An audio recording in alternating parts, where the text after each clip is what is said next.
Welcome everyone to my channel academs. আজকে Robert ফ্রস্টের আমি একটা অসাধারণ কবিতা এক্সপ্লেন করতে যাচ্ছি তোমাদের কাছে। রবার্ট ফ্রস্ট হচ্ছে American poet. Robert Frost is known as romantic and realistic poet. এই কবিতার মধ্যেও আমরা সেই রোমান্টিসিজম অ্যান্ড রিয়েলিজম পাবো। রবার্ট ফ্রস্টের কবিতাগুলো প্রত্যেকটা কবিতাই inspirational and motivational. So I advise you to go through the poems of Robert Frost. এখানে যেই কবিতাটা, সেই কবিতার টাইটেল কি? Stopping by woods on a snowy evening. এই কবিতাটা, the poem starts as such: whose woods these are, I think I know. His house is in the village thou. You will not see me stopping here to watch his woods fill up with snow. This is the first stanza. In the second stanza, my little horse must think it queer to stop without a farmhouse near, between the woods and the frozen lake, the darkest evening of the year. This is the second stanza. The third stanza, he gives his harness bell a shake to ask if there is some mistake. The only other sounds, the sweep of easy wind and downy flake. The fourth stanza starts, the woods are lovely, dark and deep, but I have promises to keep. Miles to go before I sleep, miles to go before I sleep. This is the fourth stanza. This is the fourth stanza. This fourth stanza composes the poem Stopping by Woods on a Snowy Evening. এই কবিতার মধ্যে আমরা একটা উডসকে দেখি। The subject of the poem is wood. আমি একটা সুন্দর বনভূমিতে, আমিও একটা সুন্দর বনভূমিতে দাঁড়িয়ে আছি।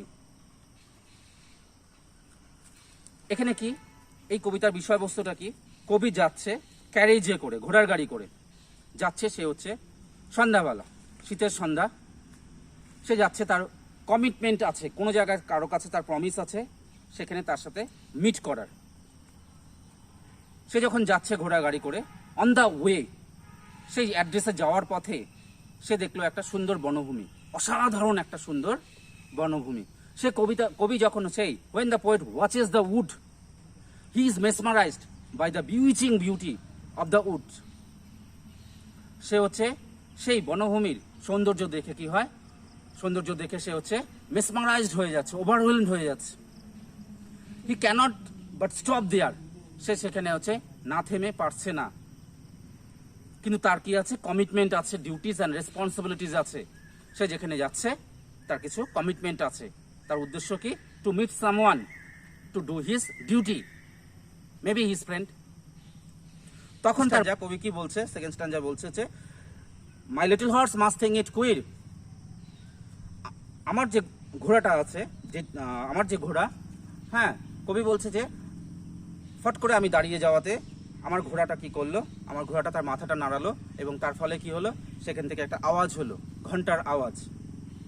এবং কবির এটা কল্পনা হচ্ছে যে তার ঘোড়াটা কবিকে বোঝাতে যাচ্ছে যে সে হচ্ছে ওখানে কেন দাঁড়ালো এই অন্ধকারময় সন্ধ্যা এবং শীতলতম সন্ধ্যায়।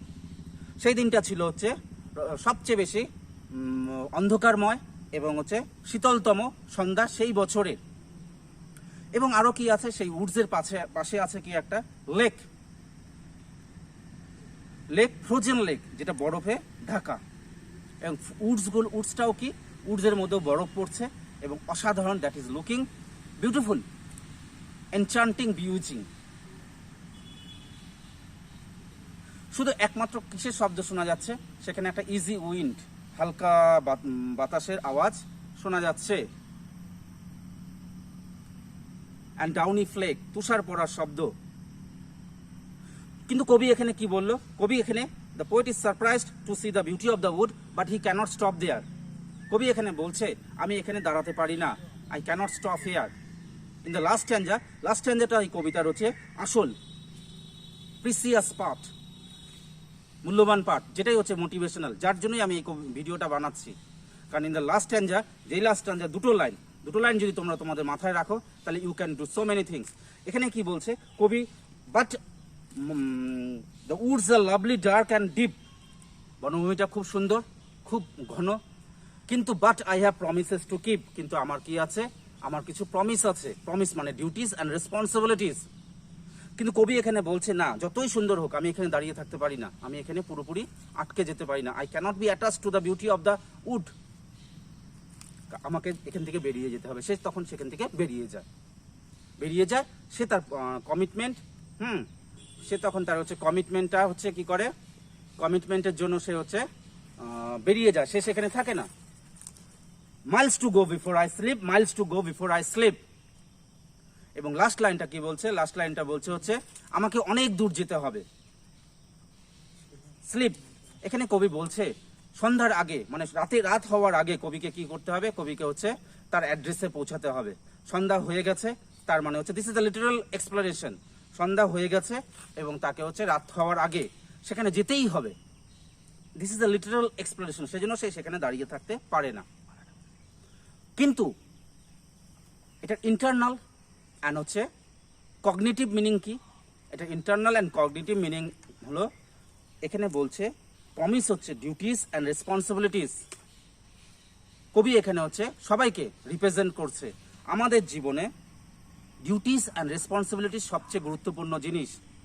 Duties and responsibilities should be given uppermost importance than temptations. প্রলোভন, টেম্পটেশনস মানে কি? প্রলোভন। এখানে উডসটা কি? One kind of temptations. এখানে উডসটা কি? One kind of temptation. The beautiful woods is a kind of temptation. কিন্তু এখানে কবি ট্রেস দিচ্ছে না, duties and responsibilities, that is the first priority, that should be given the first priority by every human being. সেই জন্য সে এখানে দাঁড়িয়ে থাকতে পারে না। And miles to go before I sleep, miles to go before I sleep কথার মানে কি? miles to go before I sleep বলতে, স্লিপ বলতে মৃত্যু। প্রত্যেকটা মানুষ জন্ম হয় এবং তার মৃত্যু হয়, কিন্তু তার মধ্যে তাকে হচ্ছে অনেক কর্তব্যের মধ্যে দিয়ে তাকে পাস করতে হয়। and human being cannot avoid duties and responsibilities. Frost এই কথাটাকে এমফাসাইজ করেছে। টেম্পটেশনস থাকবে জীবনে চলার পথে, লক্ষ লক্ষ টেম্পটেশন আসবে তোমাকে, কিন্তু তুমি তোমার ডিউটি এন্ড রেসপন্সিবিলিটিসকে কখনো অ্যাভয়েড করতে পারো না। Life is based on duties and responsibilities, karma. আমরা কখনো আমাদের করা উচিত না, এটাই এই কবিতার হচ্ছে টিচিং অ্যান্ড মোরাল। জীবনে চলার পথে তোমাদের স্টুডেন্টসদের তোমাদের ফার্স্ট ডিউটি কি? এডুকেশন অ্যান্ড আদার্স কনস্ট্রাকটিভ ওয়ার্কে নিজেকে কি করা? ইনভলভ করা। That are your first duties and responsibilities. তারপরে কি ডিউটিস থাকে? ডিউটিস থাকে ফার্স্ট ডিউটি প্রত্যেকটা হিউম্যান বিংয়ের হচ্ছে কি? নিজের প্রতি দায়িত্ব, পরিবারের প্রতি দায়িত্ব, মা বাবার প্রতি দায়িত্ব, ভাই বোনের প্রতি দায়িত্ব, সোসাইটির প্রতি দায়িত্ব, দেশের প্রতি দায়িত্ব। We cannot avoid any kind of duties, any kind of duties and responsibilities and commitments that are entrusted before us. Life যেই দায়িত্ব এবং কর্তব্য আমাদের সামনে রাখে, সেটাকে আমরা হচ্ছে কখনোই হচ্ছে অ্যাভয়েড করতে পারি না। From morning to night you will find number of temptations, friends, parties, birthday, occasions, the attraction of mobile phone, the attraction of romantic world, girlfriend, boyfriend, friends, so many attraction you will confront in your day-to-day life. These temptation will take you away from your duties and responsibilities. Frost এই জিনিসটাকে এখানে হচ্ছে emphasise দিয়েছে। Everyone should have courage to overcome the duties and responsibilities and execute his duties. তাই last দুটো লাইনকে অবশ্যই মাথায় রাখবে। Miles to go before I sleep, miles to go before I slip. জন্ম হয়েছে কর্তব্য করার জন্য, টেম্পটেশনের মধ্যে নিজেকে অ্যাটাচ করে দেওয়ার জন্য। টেম্পটেশন আসবে, I will see and pass away. Non attachment হয়ে জীবনে বাঁচতে হবে, দায়িত্ব এবং কর্তব্যকে গুরুত্ব দিয়ে। Keep it in your mind, life will be changed. You can change only by the two lines, miles to go before I sleep, miles to go before I sleep. শুধু দুটো লাইন দিয়ে তুমি তোমার জীবন চেঞ্জ করে দিতে পারো। Robert ফ্রস্টের এই দুটো লাইনকে মানি ব্যাগের পকেটের মধ্যে রাখবে। জীবনে মৃত্যুর আগে আমাকে আমার কাজ করে যেতে হবে, একটা কাজও আমি বাদ দিব না। Not a single work I will do, every responsibilities I will take. Vivekananda যেটা বলেছে, take all the responsibilities upon your shoulder. My explanation of the poem, I hope this poem will inspire you a lot with overcoming the temptations. For the next video, till then be happy and study sincerely and go on doing your duties and responsibilities to life.